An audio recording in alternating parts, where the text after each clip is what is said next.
Hey guys, welcome to this new video on my channel. Today I'm going to explain to you how you can get to 1500 elo on chess.com.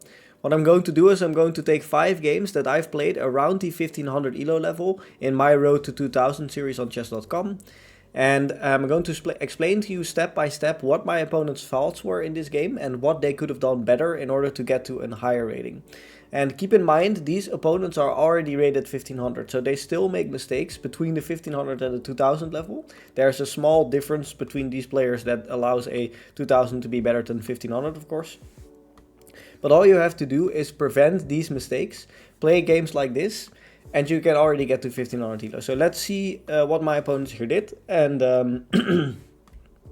so it started off with this game where my opponent is rated 1564 and I'm rated 1570.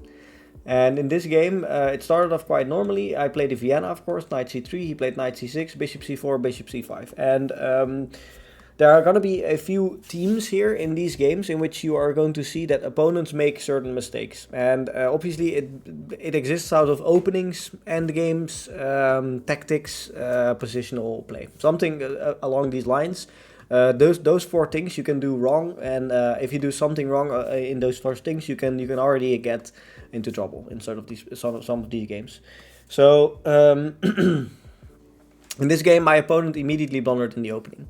This is a very sharp line. You have to know certain things here. Bishop or queen g4 is of course the best move here, the book move. Queen f6 is a book move. Knight d5 is a book move, and this is already pretty good for white. But you have to know how to play it if you're black. Queen x f2, king d1. Notice how there's no mate on f1 because of the bishop. So here the best move for black, which is very difficult to see, is king f8. Which is something you have to just know. I mean, honestly, if you don't know it, you're not gonna be able to guess it. So in this position, there's already a few things wrong for black here.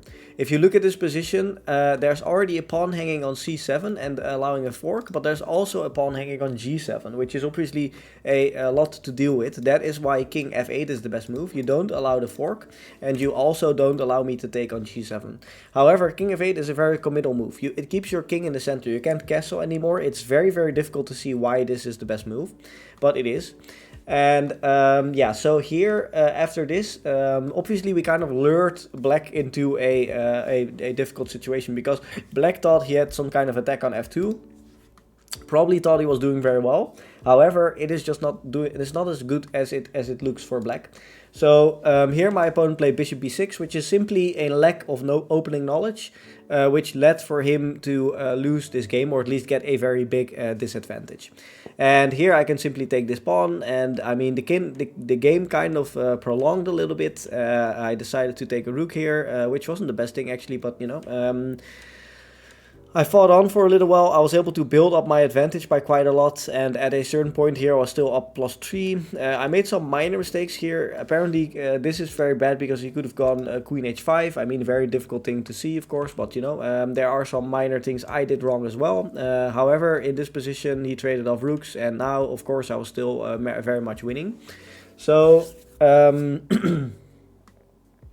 yeah, this is a game between two 1500 rated players, almost 1600 rated players at this level, and it's almost already a very good game. I mean, it's not mistakeless, or there are definitely mistakes being made by both of us, by the way. But okay, at the opening, of course, my opponent immediately blundered, which gave me a very strong lead in the game for most of the time, and.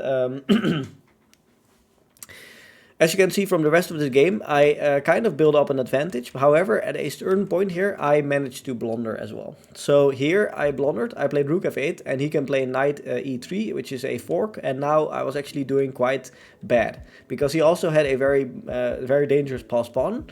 So in this position, black is actually a lot better.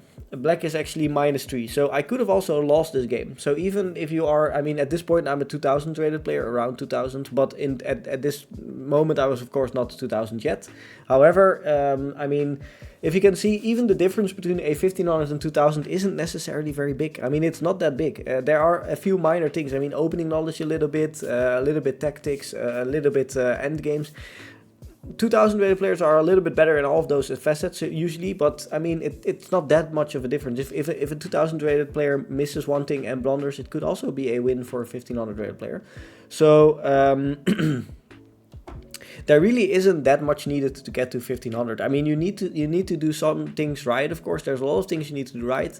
You need to have certain opening knowledge, but yeah, I mean, it's not as much as a 2000, like I mentioned.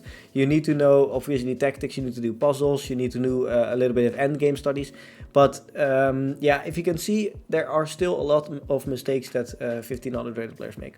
So here, king e4, I played b5, trying to get a pass pawn. Here, my opponent played king f3, and this is already a losing, or at least a drawing mistake again, because now I can go king d3. And now I'm getting back into this game, because now I can probably take this pawn somehow, and he probably has to go somewhere here, I think, to take this pawn. This might still be a draw. Okay, this is apparently still winning. So, you know, it's not that easy. It's not that easy. Apparently, if I take the pawn here, you probably should just move the rook or something. Okay, I'm you know, okay, you can just take here. Okay, you take here first, and then if I take here now, you can, okay, now you can walk with extra tempo. Yeah, okay, and then if I take here, here, you know, you get into some sort of draw on endgame. Probably both get a queen and stuff. No, I don't know. But it means, I mean, king d3 is already a very good move from here. And now my opponent played king f2. And king f2 is just another mistake. I mean, king f2 is a mistake. It's not easy to see. I mean, if you are playing with the black pieces here, I mean, if you're looking at this position, what is going to be your your goal? Probably what he should have done is just play this and try to take the pawn somehow. Yeah, this is excellent. Maybe not the best, but it's good enough. Yeah, but obviously if you are a 1500 playing this position, I can understand why he made this move. I mean, he wants to go here. He wants to take my rook. He wants to promote his pawn. He wants to win the game. Very nice. But now he allowed my king to come in, and now he allowed me to give a check. And now you have two options. You can go here, and I can take this pawn forcefully. Or you can go here and I can take this pawn as well, and now your king is very inactive. You need to take this pawn still. That's the problem. If you could have promoted your pawn right now, so for example, if black played here and this pawn was not here, he would have still been winning. But you know, it's minor things like that can make the difference. So yeah, what did my opponent do wrong in this game? I mean, opening knowledge and endgame. Basically, those two. And he actually played a decent game for the rest of the game. I mean, besides those two things. So you know, that is what it is. Let's go on to the next one. So here I was already 1600 playing a 1682, so a quite high rated opponent, of course. And I played e4, c5, knight f3, a6, d4, c6, d4, knight d4, c6, knight c3. G6 and knight b3, which is a bit of an odd move. I don't really remember why I played this, but this is a bit of an odd move. So not the best opening from my part, because obviously, like I mentioned, this is not a very good move. Now it's quite equal again, even though here you are plus 1.1 for white. So not the best opening for me, but the game continued. And here we're still doing pretty much equal. So what you're going to see at the 1500 to 2000 range is that openings aren't always going to be played perfectly. They're not going to be played perfectly. Sometimes we make minor mistakes between these levels, and these minor mistakes can lead to bad positions. I mean, that's basically it. So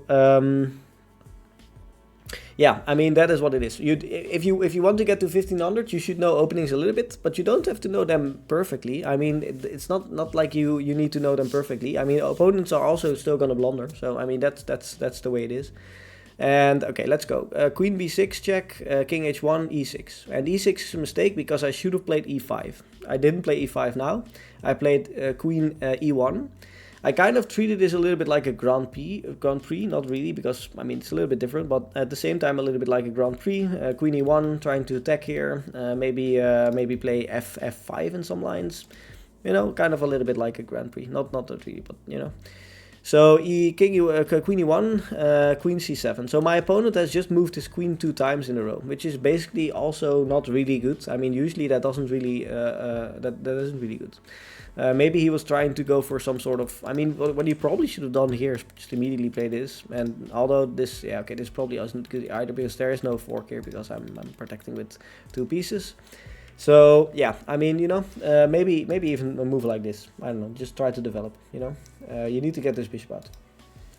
which is probably what my opponent was thinking as well. But my opponent probably played queen c7 thinking, okay, I want to play b5 and bishop b7, you know. But we were able to take advantage of this bad structure of my opponent. That's basically what my opponent did wrong in this game. So, so this game, it was more positional error for my opponent, and later also tactical. But you know, I'm gonna show it later. Okay, so e5 first move. So I should have played the move before. I played it now. Okay, knight d5, and now knight e4. And knight e4 is a move you should. I don't know if a 1500 should spot this, but I mean it definitely makes winning a lot easier if you realize these types of things. But okay, I'm gonna explain to you why knight e5, knight e4 is a great move here. The reason why this is a great move is because knights like outposts. Knights like to be on squares where they are protected by a pawn but cannot be pushed away by a pawn. So d6 here is an outpost. This means I'm protected by the pawn, but I cannot be kicked away by any pawns anymore. This pawn has moved one square up, and the c pawn has been taken off the board because he played this Sicilian. So knight d6 is obviously a very good move here, and that is a positional type of move which allows me a very nice square for my knight. So yeah, I mean that is just a basic, just a minor positional thing. And yeah, my opponent hasn't really done a whole lot wrong here at this point. I mean, a little bit. If you look at this position, if you look at this position from the black side, there are definitely some problems for black. I mean, this bishop is looking at its own pawns, or not its own pawns, but my pawns. This bishop is looking at my pawns, which basically means the bishop is kind of useless. This bishop is looking at its own pawns. And all the pawns here also are light squares, even though the light squared bishop is not developed yet, and not outside the pawn chain. So yeah, my opponent is definitely not playing this optimally. So yeah, at this point it was not very good. And here my opponent decided to play knight c2 b4, which is a straight up blunder of a piece, because this piece is attacked twice and it's defended once. So really easy that it's just, I mean, what he probably wanted is this knight or this bishop off the board, or attack this pawn maybe in some lines. But if you make a move, you have to just simply check, okay, is this square protected once, protected twice? Is this square attacked once, attacked twice? You have to just count, simply count. And yeah, some people tend to be quicker in this. Some people need to actually manually count them. I mean, it's a bit of feeling, it's a bit of, you know, pattern recognition. That's basically what it is. So yeah, this is just a straight up mistake. I can just take, if you take back, I can just take with my queen, and you know, it's a free piece. So yeah, my opponent played b5, realizing that he blundered, probably looking at bishop b7, trying to develop his piece. However, now I can simply go knight d6, like I mentioned. I'm attacking everything here, attacking the rook, attacking the bishop. So a very nice square for my knight. He played rook d8, trying to save his rook, and now I played bishop a5, looking at a nice skewer here. He was able to defend, I was able to attack again, he was able to defend again. And yeah, I mean, if you get into a position like this as black, I mean, yeah, it's not good. it's not good. I mean, it really isn't. Things are looking very, very bad here. Yeah, I mean, it is what happens. Yeah, so in the remainder of this game, he kind of got a little bit back into the game as I traded here, which is not the best thing. Then I decided to play knight d4, which is not the best thing. Bishop f8, and I decided to take here again, which is again not the best thing. So also from my end, I didn't play it perfectly from that point forward, but I'm still doing well here. However, I allowed some counterplay here. And we got eventually into this position, and here my opponent played h5, obviously stopping a checkmate. However, there's a very gnarly and very nice move here, which is knight xf7. The best move. It cannot be accepted, because if you do, it leads to a mate in 7. I give a check. If you go here, for example, I can bring my bishop. There's all sorts of threats, which okay, apparently that's not even the best move. Maybe this is the best move. Nope. Okay, so what's the best move here? Oh, just take. Okay, well, that makes sense. So, okay, yeah, okay, so my opponent went king e8, and now there's a bishop xg6, checkmate. So, I mean, yeah, my opponent allowed a checkmate here in the end, which is obviously not very good, but up until the first, like, 10, 15 moves, the position was just very bad if it comes to, or even, like, 20 moves, maybe. or like I don't know, probably around this point the position was the worst for white for black. Yeah, besides the checkmating of course. So two major things. Okay, actually three major things. One is positional, just minor positional mistakes, allowing a knight there, getting your pieces badly coordinated. The second thing is of course hanging a piece in one move. And the last thing is taking the knight a tactical oversight, which allows for a mate. So not a whole lot of things done very wrong here by my opponent, but definitely some things which you can take advantage of if you're skilled enough. But you know, that is what it is. And yeah, just another few minor things that are going wrong in these games. It's not even that much of a difference between these types of players and a 2000 rated player. So, okay, another game here, which started off quite normally. I mean, I'm just gonna skip through the moves here.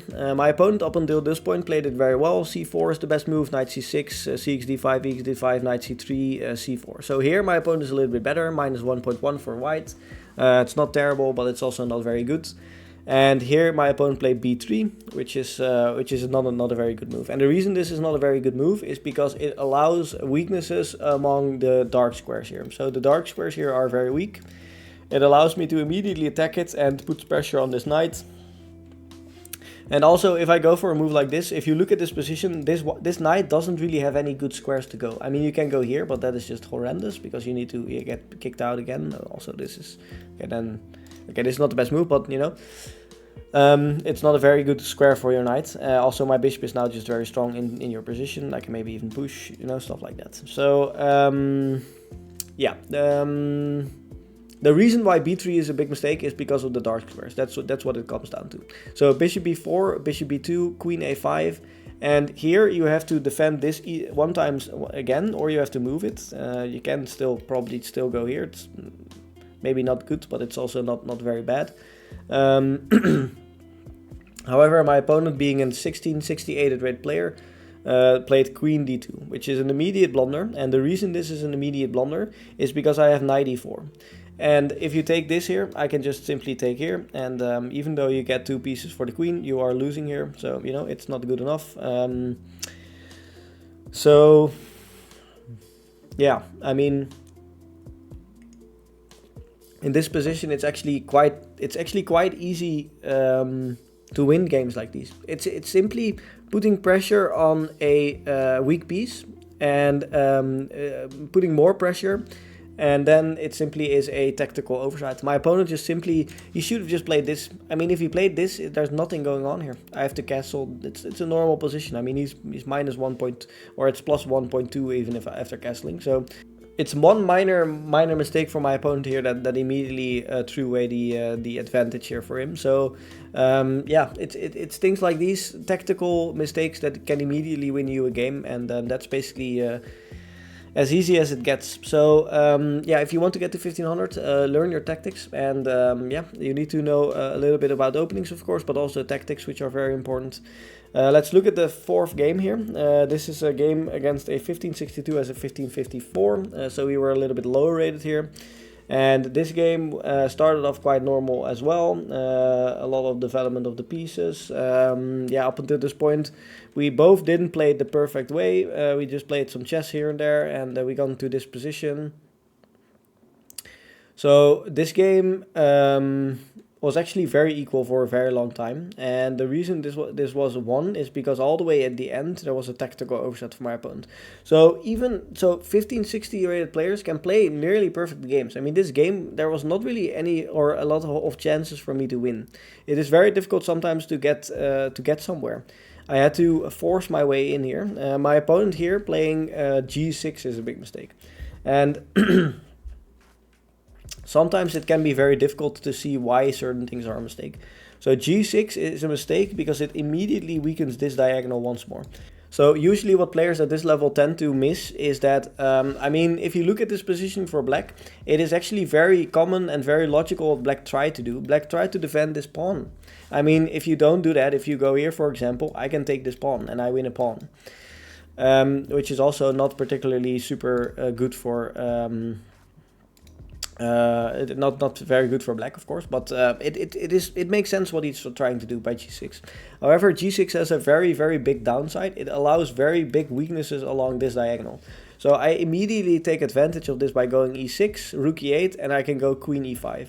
So immediately, in 2 moves, I managed to go from an equal position to a plus 6.6, which is just, I mean, that is just, sometimes chess is such a brutal game because you can play a near perfect game, you can play a very good game for a 1560 rated player, and then blunder all the way at the end for it to be over. And knight d5 apparently isn't the best move for me. I should have went knight x f5, which is a very difficult thing to see, of course. But yeah, I went here, this, knight f6 check, knight x f6, queen x f6, queen d6, and yeah, as you can see here, it's all over. I, for some reason, missed mate in 1 here, by the way, but okay, that is a different discussion. Yeah, so a game in which my opponent didn't really do anything wrong, all the way until the end, when he just simply prioritized saving a pawn above king safety, which is just, I mean, that is not good. You need your king safe. I mean, you need to have a safe king. That is the most important thing in chess. I mean, this is not good. G6. The king is not safe enough here. And losing the pawn isn't that bad. I mean, there are other ways to defend it. I'm not actually sure how, but, you know, maybe, I don't, let's see what the best move was here. I'm not actually sure because I'm also kind of curious. So queen c1, attacking the knight, yeah. And the funny part about this is, if I take here, you can take a rook. And if I take here, you can take a knight. Because if I take here, you just take back with this knight. So, yeah, I mean, yeah, very difficult move to see, of course, queen c1. I mean, you know, that is obviously what makes chess so hard, is that things like these are the only way to save a game in such a situation. But, yeah, I mean... finding a move like queen c1 is definitely not needed to get to 1500. I mean, if you want to get to 1500, you playing solid, good chess is already good enough. I mean, my opponent here was playing very nice chess up until the point that he blundered in the end. So yeah, one more game, playing as a 1562 against a 1529. And this game also started off quite normally, nothing really out of the ordinary. We developed pieces. We got into a little bit of a boring structure, to be fair, but that is what happens. He pushed some pawns in the center. Yeah, a minor thing I can tell you here is that a move like d4 isn't very good. I mean, it looks good. If you're looking at black, it looks pretty nice because you push and you force my queen, my bishop back, and like, it looks, maybe in some situations I can imagine that some of you think, okay, this is a good move. The reason why it isn't a good move though is because if you push, you lock in your own dark squared bishop, and this dark squared bishop, I mean, this dark squared bishop doesn't really mind going back here. It doesn't really mind it a whole lot. So yeah, that is just and now your pawn structure here is also just very good. You can castle maybe in some lines, and you know, it is overextending of the pawns is usually not a very good thing. A little bit too advanced concept maybe for 1500, so no need to know that. But yeah, so bishop d2, queen c7, knight g3, and a4. And in this position, my opponent made a big mistake. So once again, this game was pretty nice up until the 16th move, and now my opponent made a blunder. And it's basically just comes down to one single blunder that is just a tactical blunder. I mean, that is really all that it is. My opponent here went bishop a5. Probably thinking, okay, let's trade bishops and get my queen active or something, which is fine for him. This is a normal and fine position. However, the problem is, and one very hard thing to do here is look at this position and understand that your bishop is in quite a gnarly situation. It's a little bit almost trapped. It's almost trapped. I mean, if this pawn was here and this pawn was here, the bishop would have been trapped. It doesn't really have a whole lot of breathing room. So when you play a move like bishop a5, you have to look at what is my opponent able to do after a move bishop a5. And here I'm simply able to play b4. You can't take because you lose the bishop. And if you go back, I can go a5. And it's a simple bishop trap. It's literally that simple. It sometimes opportunities like this, if you're playing against the 1500 or below 1500, can arise out of nowhere. They make mistakes out of nowhere, like this. I mean, you need to spot them. You need to know how to react to it. But basically, up until this point, it was a very nice game, just a normal game. I mean, I play a4, just trying to attack here on this side of the board. If you just go for this, for example, maybe, I don't know if this is a good move, but, you know, maybe a6 is a good move, yeah, you know. Nothing going on. You can keep this bishop on this diagonal, but even after a move like this, you can already see once again that this bishop is now pretty bad, and the reason this is bad is because of his own mistake, because of d4. He pushed d4, now this bishop is bad. I mean, he has obviously ideas in the long run to get the bishop out of this, his own box, is out of his own cage, but yeah. So yeah, I mean, bishop a5. Simple, straight up a bishop trap at the edge of the board, and yeah, the rest of this game is just conversion. I mean, if you want to get to 1500, conversion is also a very important topic. Of course, you have to know how to convert positions like this. This was also, by the way, a very complex tactical ending here. I played rook x b7, which is the best move. Then here, then he went back, and then I played bishop d6, which is not the best move. Here I should have probably went, what was it again? Probably rook c1. Yeah, trying to capture this or something. Yeah, so yeah, a very nice tactical ending of this game. Very nice checkmating pattern here in the edge of the board.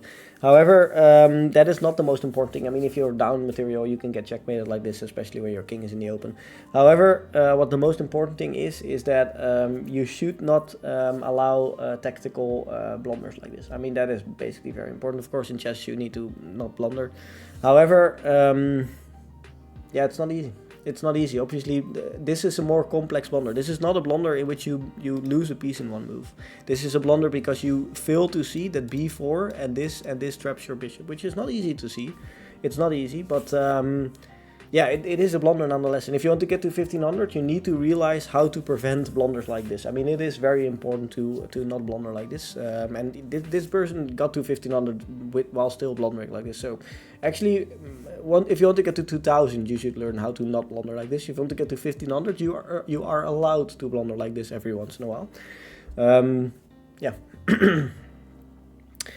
Hopefully you guys enjoyed it. So a little summary. Opening knowledge is very important. Tactical oversight is a very important thing you should try to avoid, and blundering by tactics is very important not to do if you want to get to 1500. Positional play, sometimes a little bit, yeah, you need to know, and honestly, positional play is one of the things that I'm the worst at also, because I still sometimes don't know what I'm doing positionally. I get into positions and I think, why am I so bad here? How am I so bad here? Where did I go wrong? When did it start going wrong? Because that is very difficult to know. You have to learn many different openings, lots of different structures, and you have to play a lot of games in order to realize why certain things are bad and certain things are good. Yeah, so that is not easy. So my opponent made one of these opponents I played or showed in this video made a minor positional misplays. He allowed his bishop to be blocked in by his own pawns, and the other bishop was blocked in by my pawns. Just a bad structure. Knights didn't really have any good squares. Allowed an outpost for me. So stuff like that. So that is one thing. And endgames. I mean, basically endgames are also very tricky, very difficult sometimes. But yeah, if you know these four things, if you get better at these four things, getting to 1500 is not insanely difficult. So yeah, that's basically it. Hopefully you guys liked this video, and hopefully these games and these instructive yeah, games were very good for you to realize how not to play if you want to get to a certain level. And honestly, I specifically chosen games between 1500 and 2000 elo because I wanted to show you that even if you want to get to 1500, you can still make mistakes. You don't have to play perfectly if you want to get to 1500 elo. So very important to realize. And yeah, hopefully you guys liked the video. See you guys in the next one. Bye.